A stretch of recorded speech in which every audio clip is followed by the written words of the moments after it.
দেখুন, প্রথম দিন থেকে আমি সোচ্চারে বলেছি যে এর পেছনে একটা লার্জার কনস্পিরেসি আছে। এটি নিছক একটি খুনের ঘটনা বা ধর্ষণের ঘটনা নয়।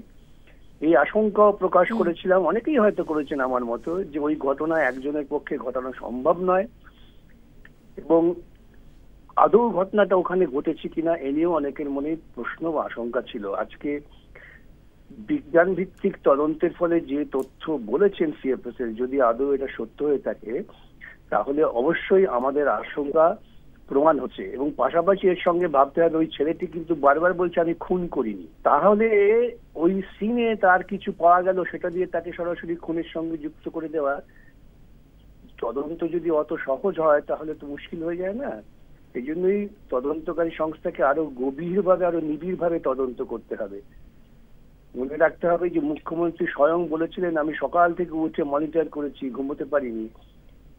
যদি একটি নিছক এরকম হত্যাকাণ্ড হতো তাহলে কোনো মুখ্যমন্ত্রীর ওইরকম প্রতিক্রিয়া হতো না। সামগ্রিক বিষয়টাই তদন্তের আওতাভুক্ত হওয়া উচিত বলে আমি মনে করি।